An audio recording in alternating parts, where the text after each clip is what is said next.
Jeff, I wanted to respond to my stressed message from April and tell you thank you so much. I found out Monday that I passed FAR before my deadline of July 26th. I'm so thankful for Ninja and Ninja Mike's videos.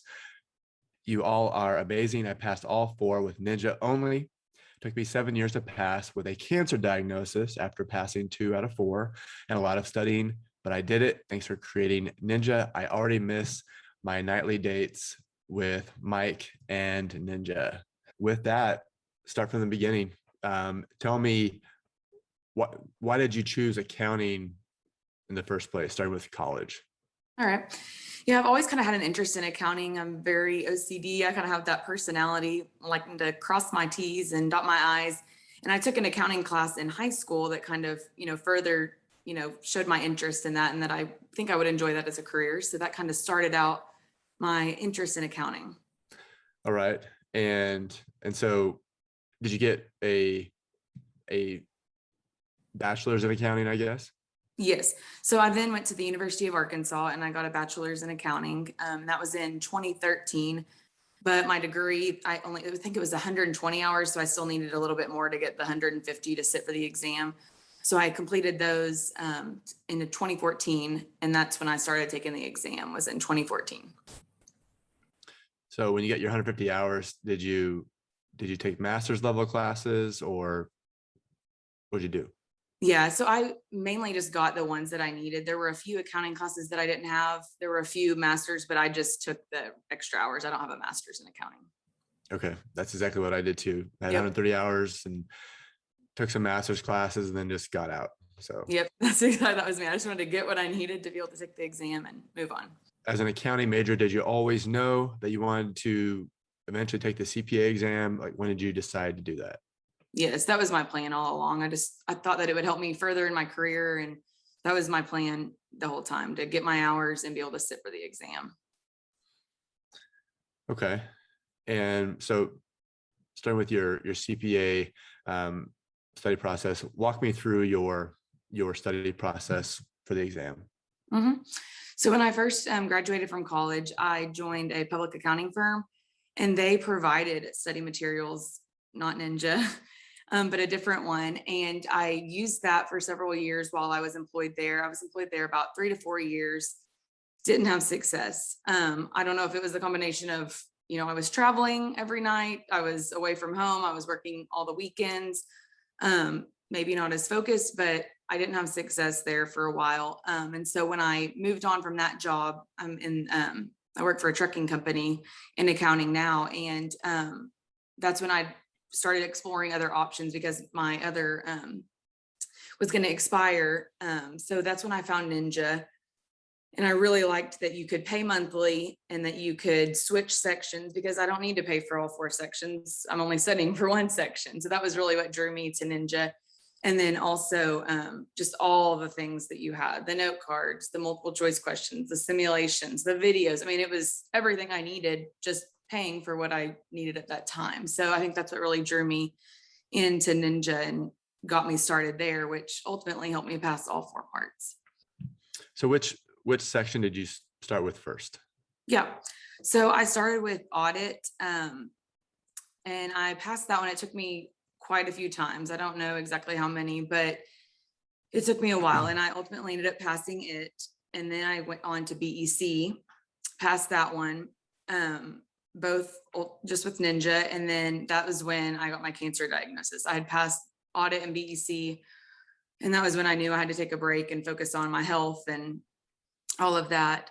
So I ultimately ended up filing for extension with my state board. And that was in 2019. And so then I took a break for probably about 6 to 8 months from when I got diagnosed to when I went through all my treatments and ended up being in remission. And my state board gave me until, like you mentioned, 7/26 of 2021, which was just a few days ago, to pass the remaining 2 parts. And so from then I went on to reg, passed it, and then I was down to FAR. And I literally, with FAR, was trying to take it as many times as I could because I was so close, but I just couldn't quite get over the hump. I think that's when I emailed you in April. Mm-hmm. So yeah, your email in April. Hey, I passed 3 out of 4 exams using NINJA exclusively, and I'm down to FAR. 2 of my exams expire on 7/26. I've taken FAR twice and scored 56 and 55. I'm now in crunch time and panicked since my score is so low with a little over 3 months left. Any advice or study tips to help me get over the hump? And so looking at the calendar, you could take it 3 more times. Now, I wasn't real sure that I gave you real great advice. It was helpful. So FAR was your last exam to pass. And Mhm. so after passing, so when did you pass regulation? Let me think. That would have been October, I think, of 2020. Okay. So then you started FAR and It's not doing great, as you just read. yeah, I should have asked you, I should No, have that's asked you if I could read it's that. fine. No, I don't. It's fine. So you scored in the mid 50s twice. What did you do differently, I guess, on that third time for FAR? So I really focused in. I think you had kind of suggested, I love the videos, but I was to the point where I could not watch all of the videos that there were for FAR, as you know, there's a lot of topics. And so you had suggested just digging into the things that I was really consistently scoring low in. And I was looking at my blueprint, where was I consistently low? And I focused on those videos. I went back, watched Ninja Mike, because I really like how he goes through questions. I learned by doing it, but also by someone showing me how to do it. And so he would go through those questions. And I think that helped me, because then I actually ended up taking it a couple more times. I got a 71 and then a 79. And so Okay. I jumped from a 56 to a 71 and then a 71 to a 79. And I think really focusing on those topics, I would watch the videos on just the topics that that I was weak in, and then I would go and do more questions just on those topics to really try to, ramp me up where I was really weak. What about your topics that were strengths before? Did you go back and restudy those, or did you just rely on past studying for that? No, I went ahead and restudied, but it was more just once I would feel like I had gotten those topics where I was weaker in, once I had mastered those a little bit better, I wouldn't say mastered, but gotten, where I felt like I was in that passing range, then I would go back and I like to do just the 33 questions at a time, or even 30, so I could choose the topics. And I would choose the topics that I knew were heavily tested from what Mike had said in the videos, or the ones where I was really weak that I knew I needed to just a little extra help on. So yes, I would really kind of choose what I was practicing, the heavily tested and then my really weak areas. Okay. Yeah, I get questions about how to use the different study material, the different ninja weapons, because there's so many. Mm-hmm. There's 7 or 8 of them. So I'm just going to go through each one and find out how you used it, if at all. And so did you use the Ninja book? Mm-mm. Didn't use Ninja book. Ninja audio. And on the last one, the book, it's because I had previous books. So I was kind of using it for my last study. If I had questions on there, I would go back to that book, but the Ninja book, no. Okay. And Ninja audio? Mm-mm. Ninja notes? Notes, yes, kind of same deal. If I had a question about a specific topic, I would go in and look at that topic on the notes. Okay. Ninja MCQ? Yes, that is where I spent most of my time. Lots and lots of questions. That's the best way for me to learn, I feel like. Did you drill down by topic, or did you do like kind of the global adaptive learning sessions? Both. Both. Okay. Gotcha. If you don't mind me asking, do you remember your trending score heading into your final exam? It was probably 81, 82 for FAR, Okay. and I got a 79. It would, range in the low 80s. With it being in the 80s, did you feel more confident? Yes. Going into the exam? Okay. Yes. Gotcha. And obviously ninja sparring. Yes. Those I used mainly for reg and FAR. I guess probably when I took audit and BEC, those weren't available yet, but I do really think that using those for reg and FAR helped a ton, because those were probably the harder tests for me anyway. And that just really enhanced my learning, I feel like. Did you attend the live sessions or the replays, or both? Replays. Replays. Okay. Mm-hmm. Which I liked, because I could sometimes I felt like he would talk fast, and so I could go back and see what he had to say, and I would take notes while he was talking. So I liked that I could back him up, because sometimes he would talk fast on those hard concepts. Right. I'm like, slow down, Mike. Yeah.